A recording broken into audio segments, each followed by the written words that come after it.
My name is Karen Depew, and I've been an OLLI member since 2013. And today I'm going to talk about being part of the poet community here at OLLI. I first started writing poetry when I was an English major at Penn State University. I just fell in love with the form, its succinctness, its mystery, its beauty. So for 4 years I would try writing poetry, but I didn't write very good poetry. Then I graduated, entered the workforce, and I had no time to write. So for 35 years I took a hiatus.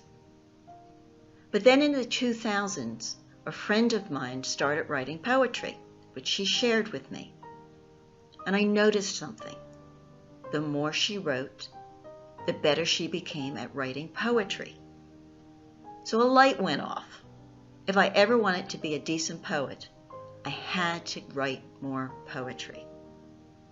When I joined OLLI, one of the first courses I took was a poetry writing course with Mike Ross. Mike's classes are designed so that each week he gives you a prompt.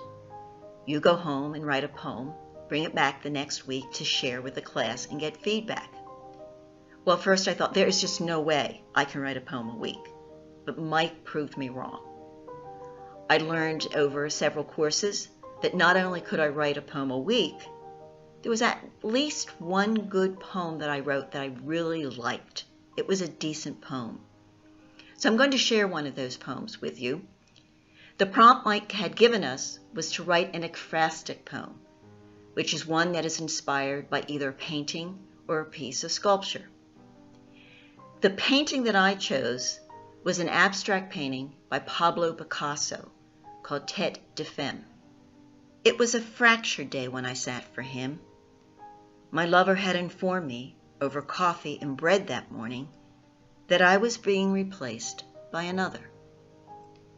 One who was younger, more exciting, and hadn't yet found his flaws. His off-key singing as he shaved each morning, his cold feet as we nestled in bed, and his constant need for admiration. Despite my horror of being abandoned, I was also stirred by the prospect of a new lover.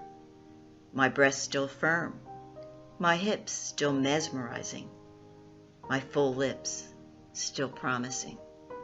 A man worthy of these gifts. But there also was the doubt. Maybe these gifts were beginning to look like pears or figs, a day too long in the bowl. Wrinkles forming on once firm skin, now less vibrant. A sweet smell of overripeness. No one understood me better than Pablo.